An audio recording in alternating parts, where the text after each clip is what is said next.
A May 29th ribbon cutting commemorates the future start of the Bluegrass Chemical Agent Destruction Pilot Plant in Kentucky.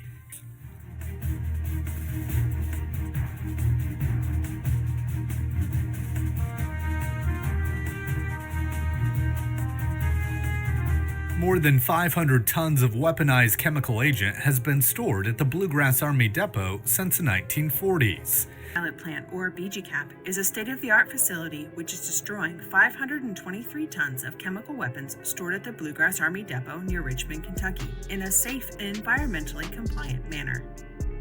The stockpile at the depot originally consisted of chemical agent configured in 155mm projectiles containing mustard or VX nerve agent, 8-inch projectiles containing GB nerve agent, and M55 rockets containing VX or GB nerve agent.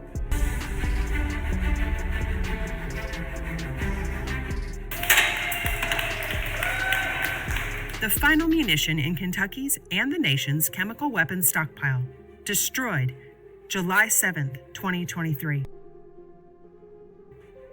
Unbelievable. I can't believe it. It feels special. We've done it safely. The U.S. stockpile once comprised of more than 30,000 tons of chemical warfare agents.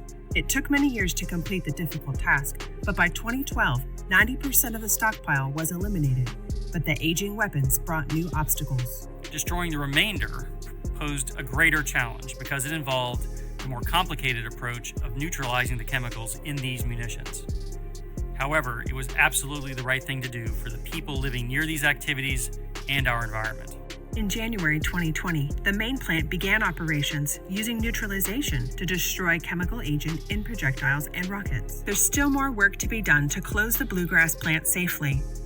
For now, we're recognizing the dedication, innovation, partnership, community, and workforce spirit and pride. These obsolete chemical weapons in Kentucky and the nation are no more.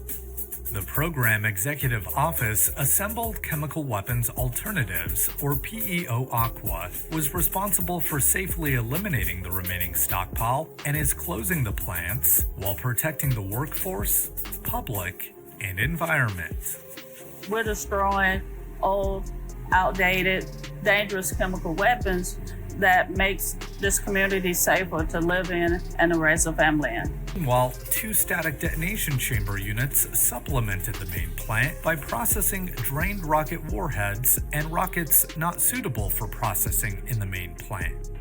Bechtel Parsons Bluegrass operated BGCAP and will close the facility. Since agent destruction operations began in 2019, the Bluegrass team completed 5 different munition destruction campaigns. This project is important because we are destroying chemical weapons that can be never used against humanity. And it should never feel like, oh, I'm going to be sad that it's over. It should be, okay, we're celebrating now that we are making the world a more safer place than what it was before. And I can say that I was a part of that and be proud of it. In 2024, the Program Executive Office Assembled Chemical Weapons Alternatives, or PEO ACWA, progressed with closure of the Pueblo and Bluegrass Chemical Agent Destruction Pilot Plants, known as PCAP and BGCAP. The year began with international accolades for eliminating the nation's chemical weapons stockpile. Employees at PCAP in Colorado and BGCAP in Kentucky were named 2023 Arms Control Persons of the Year by the Independent Non-Governmental Arms Control Association for fulfilling the U.S. commitment to the Chemical Weapons Convention and ridding the world of the final declared chemical weapons stockpile. While crews were destroying the secondary waste in the SDCs, the workforce was also decommissioning the main plant facility. Workers decontaminated areas where the weapons were destroyed and completed testing to prove the chemical agent has been removed. Now the main plant buildings are mostly cold and dark, their utilities disconnected as they await demolition. With the end of the CRW destruction, the last chemical weapon component waste has been eliminated at the Bluegrass plant. In October, inspectors from the Organization for the Prohibition of Chemical Weapons conducted detailed inspections and signed the report to end Chemical Weapons Convention treaty verification activities at BGCAP. Oversight for environmental permitting and safety will remain active until closure is complete. Throughout the year, the team hosted site visits from state environmental regulators, as well as the Center for Disease Control and Prevention. Demolition of the Bluegrass plant is scheduled to begin in 2026 and conclude in 2027, with administrative closeout in 2028. As the closure phase continues, the safety of the workforce, community, and environment remains the project's highest priority. Hey guys, welcome back to Crank's Fab Shop. And as you just seen in the clips that I opened this video up with, and probably by the title and thumbnail for this video, you probably know what it's about. And that is that my time at BGCAP has ended. I've been at BGCAP for a little over 6 years now. I started in January, actually it was January 6th of 2020. So as you just seen a few clips of what I've been doing with my life for the past a little over 6 years. We completed our mission. We destroyed the last stockpile of chemical nerve agent in the United States. Pretty wild looking back on some of the stuff that we've done, just some of the stuff that we've accomplished at BGCAP. And I'm proud to have been a part of that. But now, here we are, it's over. And we're going full time at Crank's Fab Shop, Crank Fabrication. So as you can see behind me, I've got a Nissan Skyline R32 GTR in the lift, coming in for a full titanium exhaust. So we're gonna be doing that ourselves. It's gonna be a full 4-inch custom titanium exhaust. I'm actually should be getting my order from Tycon in today. But I don't know if that'll be on this video or the next video. We'll just sort of see how long I chin wag here and sort of talk about what's going on in my life, what's going on with the shop. So yeah, I started working at BGCAP for Battelle January 6th, I believe, 2020. So I've been working at Central Kentucky Motorsports, selling motorcycles. Some of you all out there may have bought a motorcycle off of me that are watching this. But an opportunity came along that I couldn't pass up. I live about 10 to 15 minutes from BGCAP, and the pay was good. So it was something that I didn't, it was time for a change from the dealership, and I thought it was gonna be easier than it was. Our schedule was pretty tough. I did stay employed with CKM, Central Kentucky Motorsports, for a while, for about 1.5 years, I think that it was. After I had left there, I just sort of stayed on to do their marketing, and I was doing their marketing, and I wasn't getting paid for it, but they still had health insurance on me, so I didn't want to. I was working for my health insurance, and that worked out. And then they decided to bring somebody in full-time for in-house marketing, which makes sense. And luckily, it actually was a blessing that had happened, because shortly after I found a lump in my neck. And I think I've talked about this a little bit on the channel, but basically I felt a lump in my neck, ended up going in, having biopsies and stuff like that. It turned out to be a schwannoma, which is like a nerve sheath tumor. I started to have some trouble, which is why, I started my channel in 2020 and was doing a little fabrication, and then the channel went away, if you notice. And during that time of me being away was whenever I was dealing with this schwannoma. Pretty much I ended up going to UK, the University of Kentucky, to a specialist, and they did an MRI to find out that I actually not only had one tumor in my neck, but two. So I have one that's here around like the carotid artery, and then I have another one that's actually at sort of the base of my skull, pretty close to the spine, the spinal cord. Thankfully, those are benign tumors, but it was causing me some issues with my left arm, being, I guess, surrounding the nerve.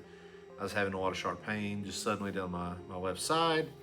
And yeah, that may, if you're a TIG welder, you know how important being able to use both hands is. So I went through radiation treatment for that, and we're just keeping an eye on those. I do have to go back in a year or so for another MRI to make sure that they're not growing. I still have a little trouble out of them, a little bit of pain and such, but not what it was before. Anyway, so where I was going with that was, thankfully, I do feel blessed that Drew at Central Kentucky Motorsports did reach out and let me know that they were bringing somebody in, because that forced me to get on Battelle's insurance, which was really good insurance. Very expensive insurance, but it was very good insurance. And shortly after joining this insurance is whenever I found out I had all that stuff going on, and radiation therapy is not cheap. So, thankfully that happened. I was working DuPont shift, which, if anybody works DuPont, you know how terrible it is. I know a few of you all do, because I've worked with you and working at DuPont, and it's not fun. It's definitely hard. You never get used to the schedule. Switching between day and night shift is pretty tough. I don't know. I'm rambling. I don't know what any of this has to do, and you probably don't want to hear it. Maybe you do, but let me know. Drop a comment below if you do want to hear more about sort of the story of how I got here, how I got into fabrication. I do have some fun stories and some not so fun stories, just from working in other fabrication. Some of you all know that I worked at Audi Performance Racing in Opelika, Alabama, and I do have some stories from there, and that's really what pushed me to start doing this type of stuff, and where I learned to love automotive fabrication. But anyway, March 5th, 2026 was my last day working for Battelle, working at BGCAP. Which means March 6th is my first day working full-time for Crank Fabrication. So I have been working on, basically, if I've not been at work and had some free time from the family, I have been working on getting some stuff set up for the shop. I'm set up with a few parts distributors. I've been selling some parts, performance part stuff. So if you need anything, hit me up, especially if you're local. I'm still working on trying to figure out what I want to do about a website. I'm thinking, I had BigCommerce before. I'm thinking maybe going with Shopify. I see mixed reviews on YouTube about Shopify, and I don't know if it's just because the people are necessarily sponsored by, one of the other e-commerce platforms, or what it is. If any of you all have any experience with Shopify, BigCommerce, any of the e-commerce websites, drop a comment below. Let me know what you think, which one that you're using and why. Or if you've had a bad experience with one of them, let me know in the comments about that as well. As you can see, I do have my Crank's Fab Shop shirt on. We did do a pre-order, sold a few shirts, a few hats. I also got my Crank's Fab Shop hat on, which this is the old old one that we did with the logo in the middle. The new ones that I've done have it just on the left panel there, and I think they've turned out a little better. We were able to increase the size of that logo a little bit, and just not being on that center seam, I feel like they came out better. Oh, let's see, what else do we want to talk about? So I do have a couple jobs lined up that are coming in. As you can see, like I said, behind me I have this R32 GTR.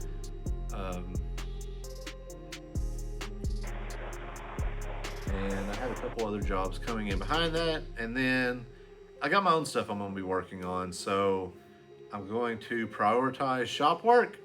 If I've got a vehicle in here, like we're waiting on parts for the R32, like I said, they should be in here today. We're going to go ahead and start pulling some stuff off of that as soon as I wrap this video up, this clip up, and we're going to prioritize that.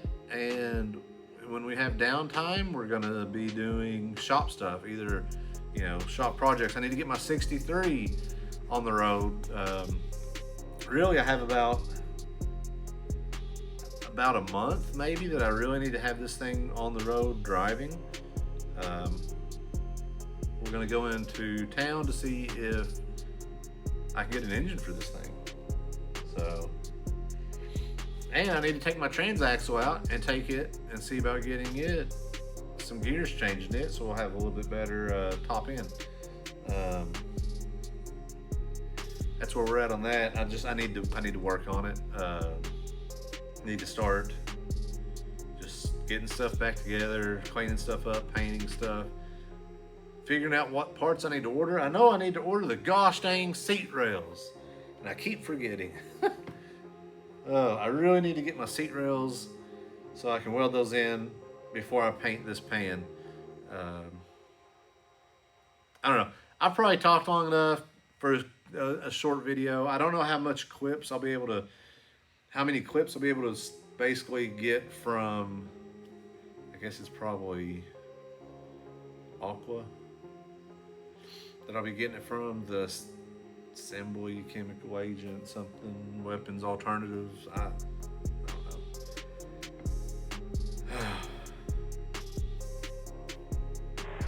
Yeah. So ultimately, the goal here is we're going to do Crank's Fab Shop full time, and that hopefully we can get enough work in to, you know, pay the bills and make up for my loss of income. And hopefully the stuff that I'm working on, you like watching me work on that stuff, because like I said before, I am going to be filming the work that I'm doing on customer projects. It may not be as in-depth as some of the stuff I can do on my own projects, just because, you know, we are billing hourly for this stuff, and I don't want to take up a lot of time. Or really, I don't want to take up any time. I don't want to make anything, you know, more that, you know, I want it to be as efficient as possible, and because that's what my customers deserve. But hopefully you all enjoy that, and I'll still be making content on my personal projects, as well as some stuff just around the shop. I need to do some stuff. I need to do some wiring. I need to get some machinery up and going. I need to buy some more tools. I need to get some tools that I've had sitting in the corner for a long time. I need to get those set up. We need to build a stand for that type of stuff. Yeah, and hopefully you all enjoy watching the shop grow, watching the stuff that we're doing for Crank Fabrication, as well as some of the projects that I've got going on for Crank's Fab Shop, personal stuff. So, like I said, I do need to get the 63 going. I need to drain whatever is going to be in the crankcase of this 36 horse behind me and fill it up with whatever, kerosene and automatic trans fluid and marble mystery oil and just whatever we can get in it, and just try to get that thing broken loose.